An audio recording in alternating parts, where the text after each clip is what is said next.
So welcome everybody. Welcome to today's webinar. This webinar is a series of some really good webinars coming up. Today's subject is global impacts on shipping. My name is Laurie Goodall. I'm an international trading customs advisor at Thames Valley Chamber of Commerce. We are an accredited chamber for Berks, Bucks, Oxford, Swindon and Heathrow. Before I start, I just want to state today's session is being recorded. If you have any questions and you wish to raise any questions, please do so in our Q&A facility, which we will endeavour to cover during some of the sessions. Otherwise, we will answer following the webinar. So today's webinar. As business recovers from the pandemic with the hangover from leaving the EU, we now see additional stresses on trade from geopolitical unrest. The growing tensions are creating a strain on shipping and slowing down essential maritime routes, with the attacks in the Red Sea still a concern. This webinar focuses on the shipping complexities within the current limitations of our global supply chains, and I look at the major cost contributors. We are very, very, very happy to welcome Sue Terpilowski to provide an informative update on today's ever-challenging waterways. This webinar will give you the opportunity to find out more about the obstacles from using gigantic reroutes, bottlenecking ports, and the growing effects on world economies. To talk about this more, let me introduce you to Sue. Sue is a fellow of the Chartered Institute of Logistics and Transport, SILT, for their Public Affairs and Policy Chair and the Vice Chair of their Ports, Maritime and Waterways Sector Group. Sue was awarded the OBE in the Queen's Birthday Honours in 2014 for her work and lobbying on behalf of micro and small businesses in London. Over to you, Sue, on this great subject. Thank you very much, Laurie. Yes, as I said, I'm the founder and MD of ImageLine. We're a specialist PR agency in shipping and logistics, and I've been involved in the sector for over 35 years and seen various changes over the time.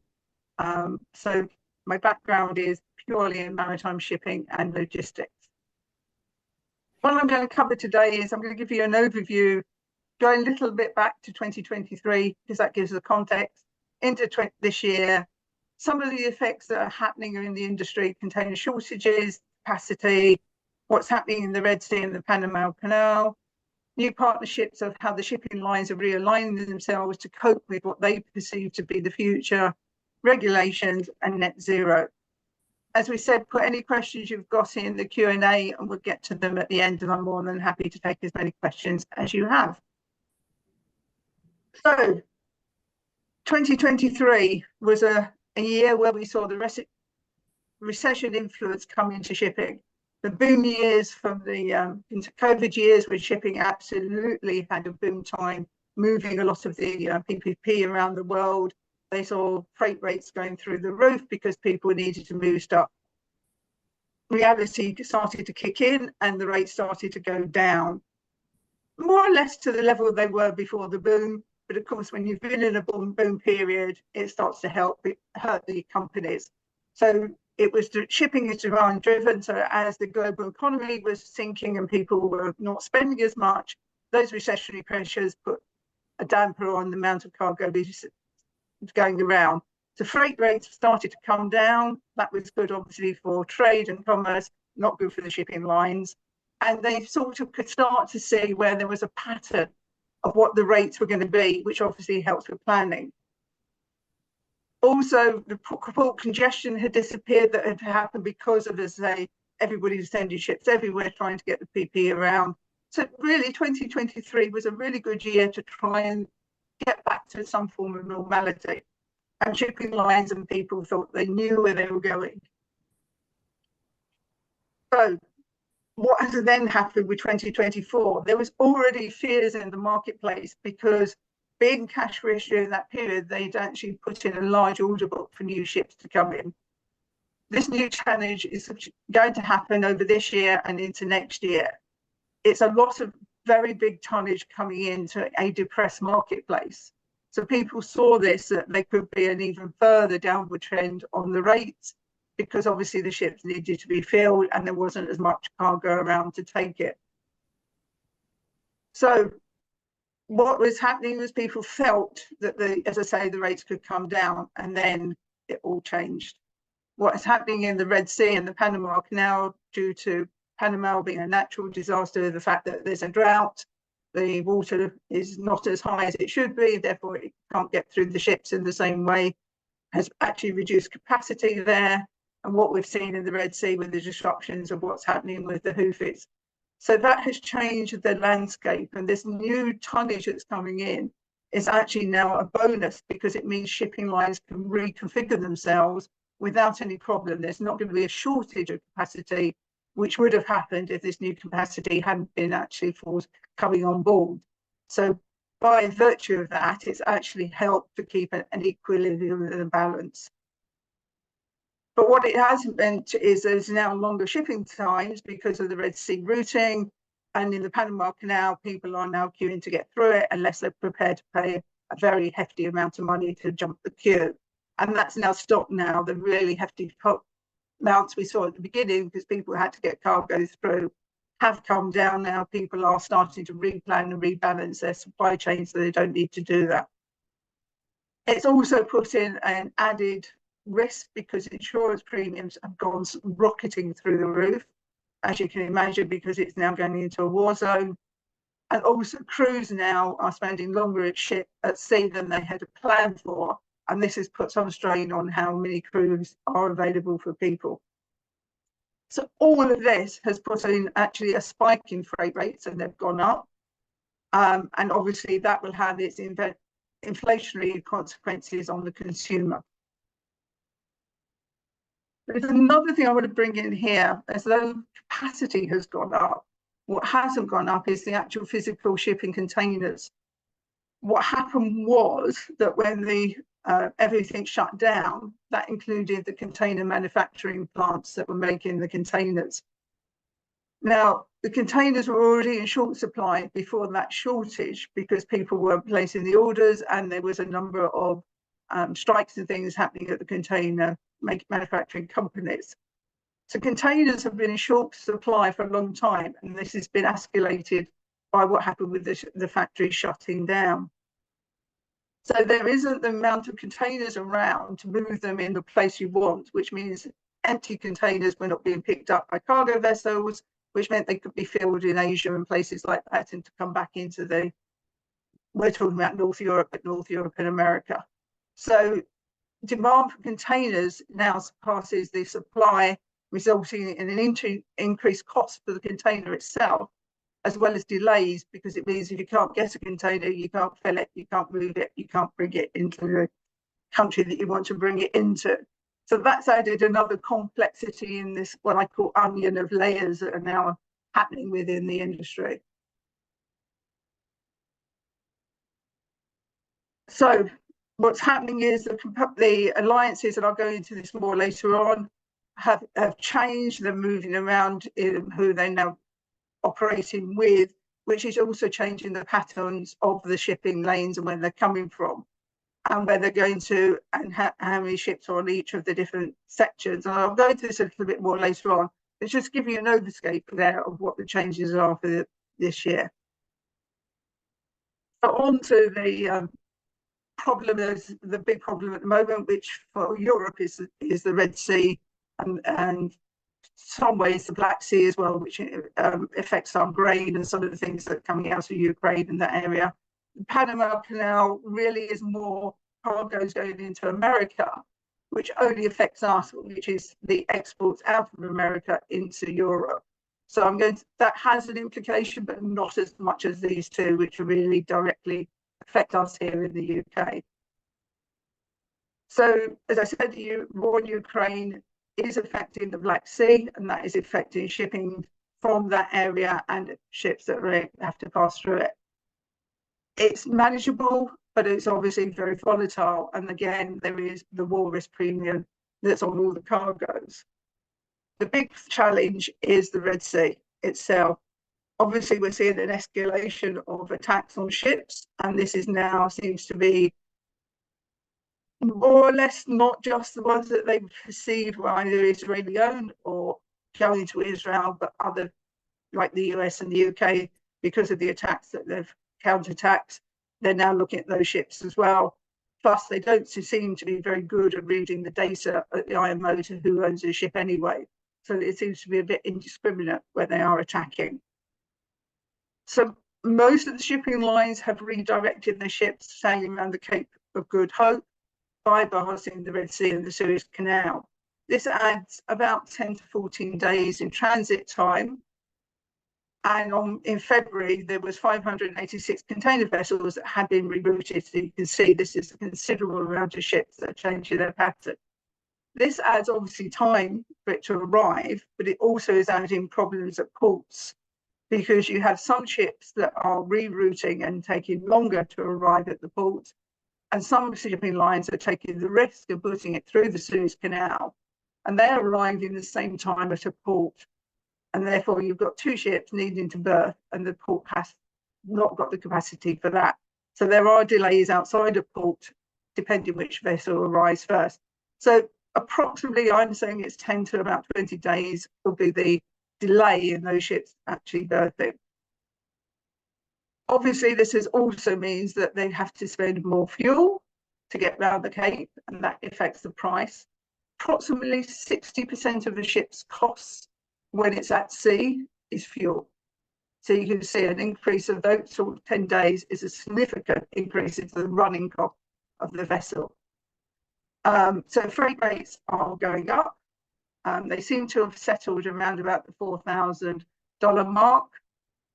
This will have an effect on low-cost goods, the cheaper things that we buy, because they have a much smaller margin to adjust to any sort of fluctuation in cost in transport. Higher-end goods, we don't expect them to go up very much or noticeably. As long as this goes on, as we come into the summer months, when we start to buy a lot more for ourselves in consumer-driven wear, that could have an inflationary impact on the goods. So going back to what I was saying about the alliances and the changes, as you can see here, this is a picture of how the lines have realigned themselves over the course of time. Now, one of the real reasons why a lot of this alignment is happening, it takes 7 to 9 ships to operate a weekly service to come from the Far East to Europe. Very few shipping lines have that amount of ships available to run a single service. So they have to partner up with other shipping lines. And that shipping line has to partner up with somebody that has a similar buying power to them or aspiration for them to order the similar type of ships. Because what you can't have is a partnership of ships that are completely different sizes, all running a weekly service, because it'll be a nightmare for the planners to what cargo they can accept and when. So they have to form alliances with like-minded shipping lines and start to build up a network together. So what has happened is, up until 2023, we were fairly stable. Then Maersk announced that it was leaving the 2M alliance and it was making a new alliance. The EU decision to not extend the consortium block extension came in, and that kicks in from April this year, 25th of April this year. So it allows shipping lines to relook at themselves, their aspirations, what they want to do, and the type of routes they want to do. So in the future, there will still be consortiums working together. That is not affected by the EU decision, because just the economics says you cannot run a shipping line on your own going to Europe. But there will be new partnerships. That will mean, obviously, you might find yourself where you'll spread the risk by having your cargo in 2 different consortiums. With the new alignment, you might find all your ships are in one consortium. So it's something just to bear in mind if you want to spread your risk. But this is the sort of thing that's going to be happening.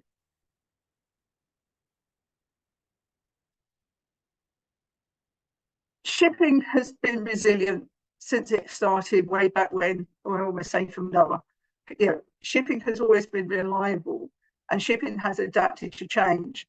But it's had the opportunity to adapt to change over a longer period of time. It can adjust itself and bed in, and usually shipping adjusts just to change over 80 to 100 years. It's a very slow animal. It adjusts and it changes itself. It has had to face, in the last 100 years, some of the biggest changes it's ever encountered very, very quickly. And it hasn't got the DNA within it to usually change that quickly.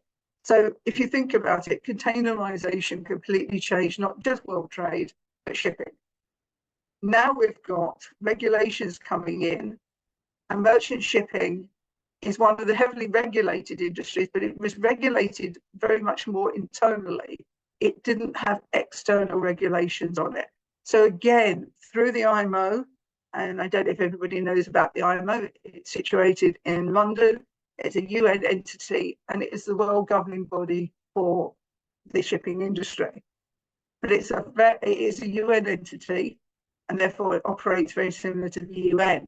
It needs, I think it is, and don't hold me to this, but it's something like 33 member states to agree something before it becomes a regulation. And to get those 33 member states to agree can take 5 to 10 years. There is some legislation even today that isn't fully recognised throughout the IMO because they haven't got the 33 member states, even though it's common practice for very good shipping lines. So the IMO is an internal organisation that is self-regulating itself. We've got the International Labour Organization, which looks after seafarers and how they operate. We've also had in the past the EU and the Baltics doing some regulation, but it hasn't been extensive, and maritime has more or less slipped underneath that radar. And then obviously you've got the local countries that do their own regulation on their ports and what ships can come in.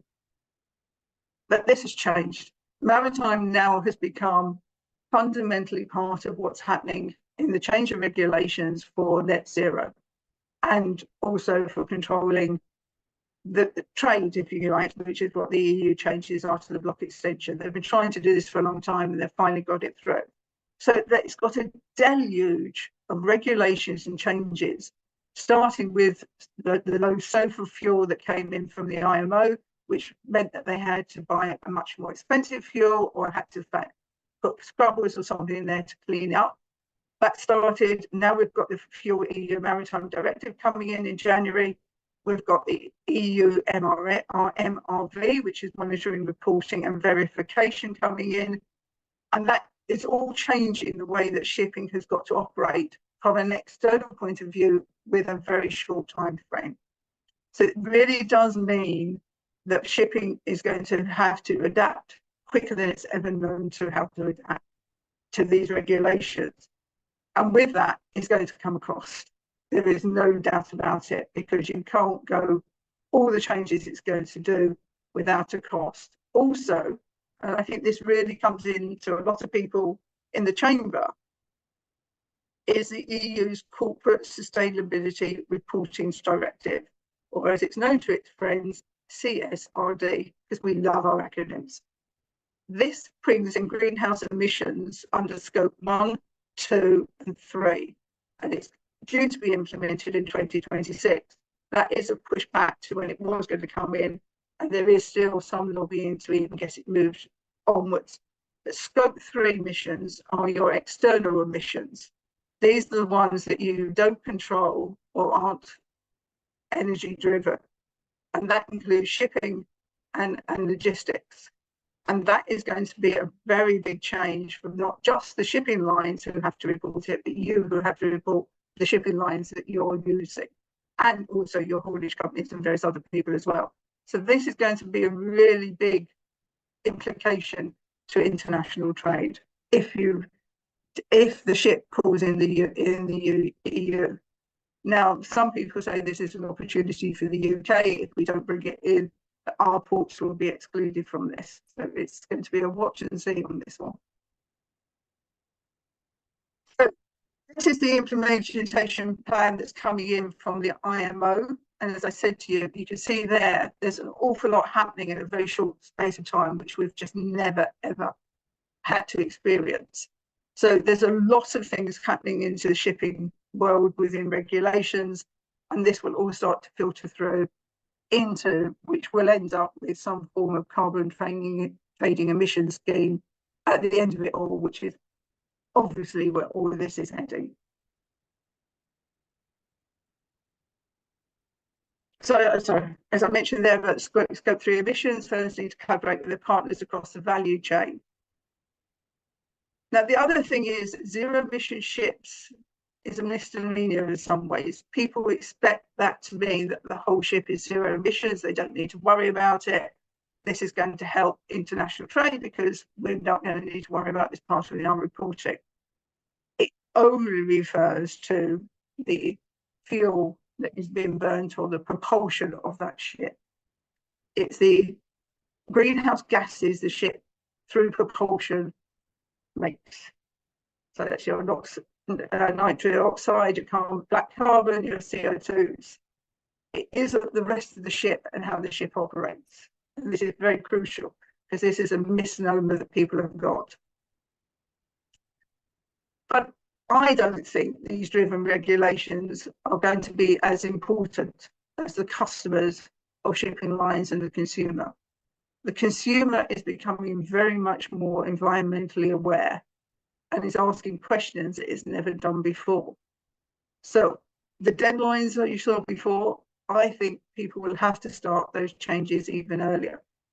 And that's going to be a consumer-driven entity because the UK economy is virtually all consumer-driven.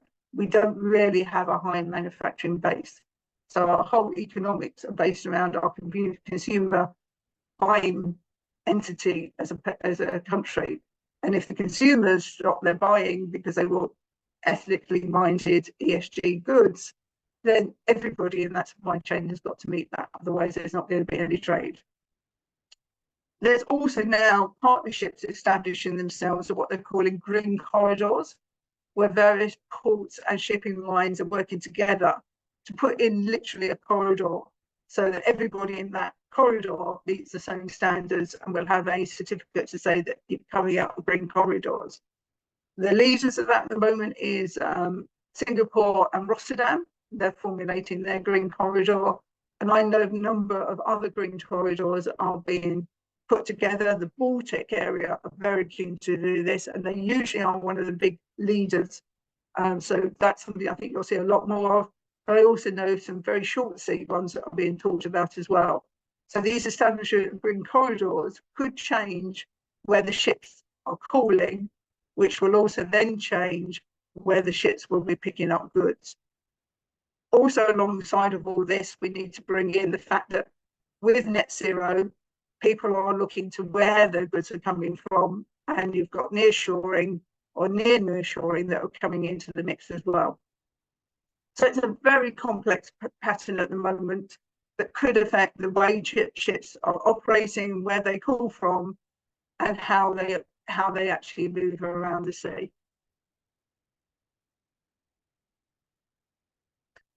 Another thing I want to raise here, which is very important, is the seafarers.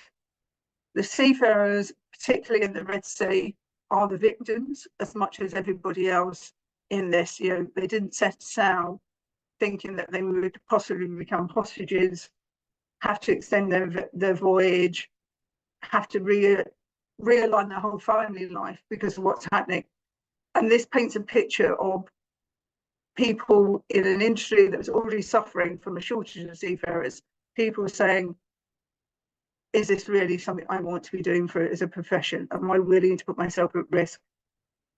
The ICS BIMCO report, ICS is the International Chamber of Shipping, says that we needed near enough 90,000 more officers by 2027. There is a gap in the merchant fleet. Now that's also been exasperated because Ukraine and Russia provided, depending what list you look at, probably number 3 and 4 of the nations that provided the most seafarers. Both of those nations have now put conscription in place, and seafarers have been taken out of the workforce and conscripted. So nobody knows exactly what the shortage figure is, but it's definitely higher than 90,000. So we need to think about how we treat our seafarers. And I'm saying this because they are not well paid, and there is going to have to be a change in the payment and the way they behave and the contracts they're given. That will increase shipping. So shipping is going to always be a very low value way of transporting goods around the world, but the people buying shipping have to realize there is going to be a significant cost increase to get the workforce for these ships to run. And you can't expect ships to run not making a profit, because there is no industry in the world that can survive like that. So you have to plan in your forward forecasting that shipping will cost more. And we have a saying, just to try and get it home to the general public, and I just want to share it with you, which is no seafarers, no shipping, no shopping, because they are a vital part of this. And it's something I feel is overlooked in the whole complexity of what we're talking about. So hopefully I'm giving you a quick snapshot on a very complex situation. And I'm willing to take any questions. Thanks, Sue. That was you covered some amazing things there, especially towards the end. People often forget about the seafarers, so that's added some great value. I've got a question from Matt Kenny. Hi, Sue. Any thoughts on what we should expect from the liner trades in response to Fuel EU? There is going to be change, without doubt. As I said before, I mean, people are looking at how fuel costs being so high. It's something shipping lines have already started looking at, but the inevitable is it's going to increase cost. And that's, given that there is, there's a wishful hope that, the people will just call in the UK and not call into the EU. I don't see that happening. It could be that some shipping lines will use outer areas. If Turkey was more stable, I can see Turkey have been a logical stopping point, and then moving stuff by rail or road to overcome it. So I think, as I said before, there's going to be some changes in patterns, but I think inevitably the really sort of bulk trunk that needs to come from the Far East will actually come into Europe, and then there'll be a greater cost, because they're going to have to adapt to cope for it.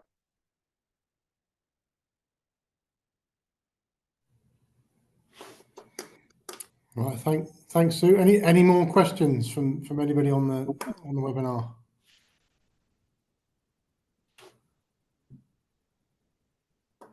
Oh, no, we've got another one. Apologies if I don't pronounce this right. Is it Chika? Please, can you talk about where the opportunities may lie in British ports, say, for example, Shoreham? Now you've got me on my soapbox. I have been an advocate for too many years that we don't use our coastal shipping ways enough. And I think this is where the Shorehams of this world should benefit, is we should be having coastal movement of a lot of our goods that do come into the big hub ports. There's no two ways about that. But they don't need to go on rail or trains, rail or on trucks. We should be moving much more by coastal. We don't use our waterways, our coastal waterways, moving goods around the outside of the country, dropping off from port to port, so that we can have a much more streamlined version. And then going back to using our canals, these inland waterways, it's how trade used to happen, and it happened extremely efficiently. So I would like to see that there is some really, really serious conversations now about coastal shipping, and having some significant look at how we can bring coastal shipping together.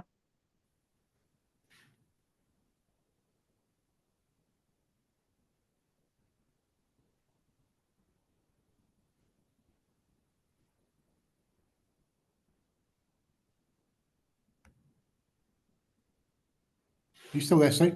I am. I'm not sure what happened there. I think that was a blip on the broadband. I don't know, did you get all that? But my pet thing is coastal shipping. And what I say is that we need to seriously have a conversation in the UK now about coastal shipping. because that will bring in the small ports, moving people around the area. And it will help people, A, for the environment, B, it will bring in the smaller ports into giving them a regular income, and it will also help UK PLC meet its net zero target. So my strong thing is, let's have a rallying call around coastal shipping. Excellent. Thank you very much. Was there any more questions from any of the audience while we've got Sue? Some really good points there. I'm not sure if Sue, if you're able to share the next screen. There we go. I'll just give it 2 minutes for more questions. If there's no more questions, I would like to say, obviously, big thanks to Sue for providing such amazing information there. I've been looking forward to this webinar myself, because there's a lot of common questions and lots of people concerned about some of the supply chain difficulties around the Red Sea and other indirect areas. Just a reminder of the upcoming events. I did say that this is the first of many really good webinars that are coming up.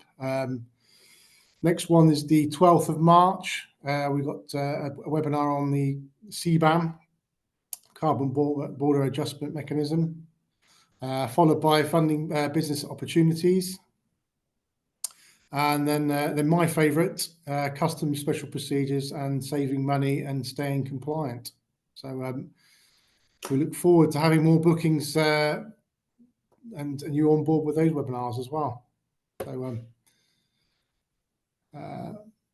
apart from that, say thank you very much for attending, and I hope the webinar was extremely useful. It was for me. So yeah, thanks, Sue. Pleasure. Thank you very much, and speak soon.